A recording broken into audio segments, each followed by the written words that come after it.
యొక్క సూచనలు సలహాలు తీసుకొని రామప్ప చుట్టుపక్కల కూడా ఇంకా ఏం చేస్తే బాగుంటుందని ఆలోచన చేసి అది కూడా డెవలప్ చేస్తాం. ఇప్పుడే సమ్మక్క సారలమ్మకు కూడా మన ముఖ్యమంత్రి గారు మంత్రి గారి యొక్క మరి ఆలోచన మేరకు జంపన్న వాగును కూడా మనం డెవలప్ చేసుకుంటాం. దానికోసం మన స్టేట్ టూరిజం శాఖ మంత్రులు జూపల్లి కృష్ణారావు గారు 5 కోట్లు ఇవ్వడం జరిగింది.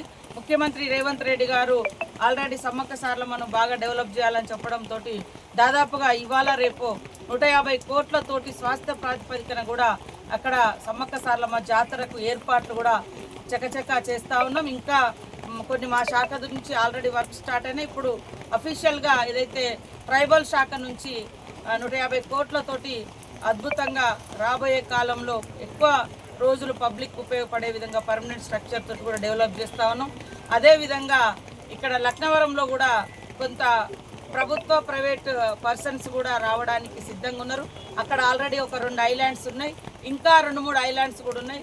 వాటిని కూడా డెవలప్ చేయడానికి తొందరలోనే నిధులు కేటాయించుకొని ఇది ములుగు అంటే అద్భుతమైనటువంటి టూరిజంగా డెవలప్ చేస్తాం, ఎడ్యుకేషన్ హబ్గా డెవలప్ చేసుకుంటాం, హెల్త్గా కూడా. ఎందుకంటే ఇటు మెడికల్ కాలేజ్, ఇక్కడే నర్సింగ్ కాలేజ్ కూడా మొన్ననే మా దామోదర్ రాజనరసింహన్న గారు అదేవిధంగా ముఖ్యమంత్రి గారు ఆలోచన చేసి మెడికల్ కాలేజీ అది ఢిల్లీ స్థాయిలో ఒక నిరాకరణ అయినప్పటికీ కూడా ములుగులో ఉండేటువంటి ప్రత్యేక పరిస్థితులను దృష్టిలో పెట్టుకొని సెంట్రల్ గవర్నమెంట్ను ఒప్పించి మెడికల్ కాలేజీ సంపూర్ణంగా జీవో ఇప్పించి రన్ అయ్యే విధంగా ఇప్పుడు 2వ సంవత్సరం రన్ అవుతుంది.